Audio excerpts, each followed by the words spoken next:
I ever write a book, it's going to be called Why Smart People Do Dumb Things. My partner says it should be autobiographical. I don't care whether the odds are 100 to 1 that you succeed or 1,000 to 1 that you succeed. If you hand me a gun with 1,000 chambers, 1,000,000 chambers in it, and there's a bullet in one chamber, and you said, put it up your temple, how much do you want to be paid to pull it once? I'm not going to pull it. You can name any sum you want, but it doesn't do anything for me on the upside. And I think the downside's fairly clear. It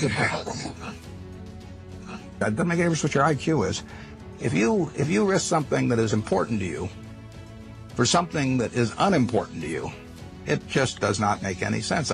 So I'm not interested in that kind of a game, and yet people do it financially and without thinking about it very much. There was a great book. It wasn't a great book. It was a great title. There was a lousy book written once with a great title by Walter Gutman. The title was You Only Have to Get Rich Once. Now, that seems pretty fundamental, doesn't it? What difference, if you've got $100 million at the start of the year, and you're going to make 10% if you're unleveraged and 20% if you're leveraged 99 times out of 100, what difference does it make at the end of the year whether you've got 110 million or 120 million? Makes no difference at all. I mean, if you die at the end of the year, the guy that writes up the story may make a typo, and he may say 110 even if he had 120, so you've got nothing at all. It makes absolutely no difference. Makes no difference to your family, makes no difference to anything. And yet, the downside, particularly managing other people's money, is not only losing all your money, but it's disgrace and humiliation and facing friends whose money you've lost and everything.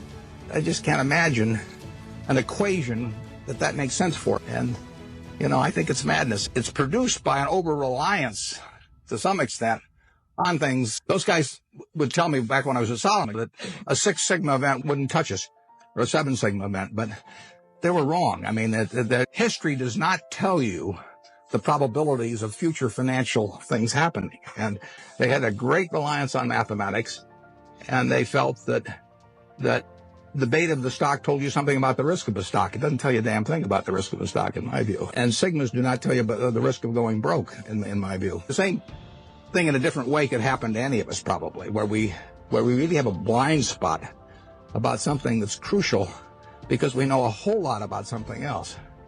It's like Henry Kaufman said the other day, he said the people that are going broke in this situation are just 2 types, the ones who knew nothing and the ones that knew everything. And it's sad in a way. We never basically borrow money. I mean, we get flow through our insurance business and do things, but I never borrowed money. I never borrowed money when I had $10,000 basically, because what difference did it make? I was having fun as I went along, and it didn't make any difference whether I had $10,000 or $1 million or $10 million, except if I had a medical emergency or something had come along like that. I was going to do the same things when I had a lot of money as when I had very little money.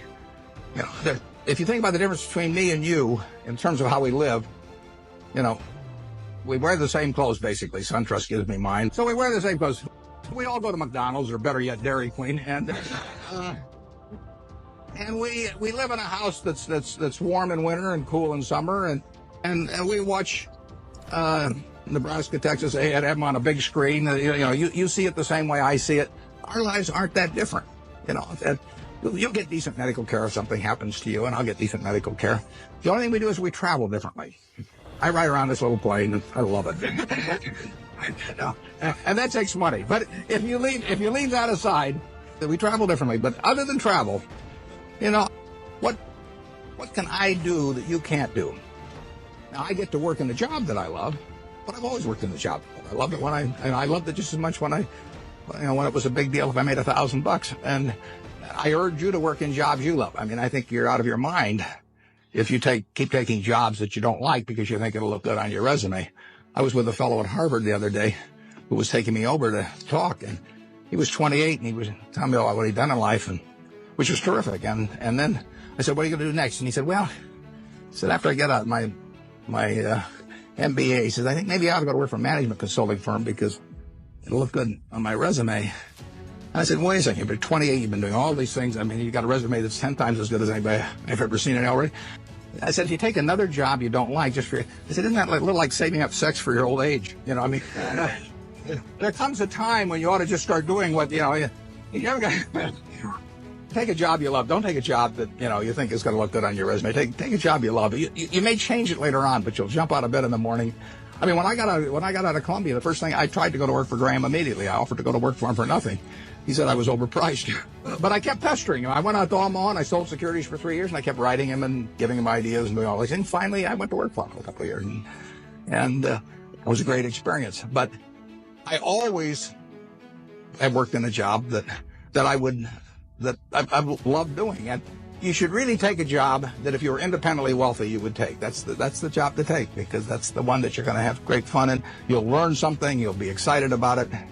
And you can't miss. You may go do something else later on, but you'll get way more out of it. And I don't care what the starting salary is or anything of the sort. I don't know how I got off on that, but I do think that if you think you're going to be a lot happier if you've got 2X instead of X, you're probably making a mistake. I mean, you ought to find something you like that works with that, and you'll get in trouble if you think that making 10X or 20X is the answer to everything in life, because then you will do things like borrow money when you shouldn't, or maybe cut corners on things that your employer wants you to cut corners on.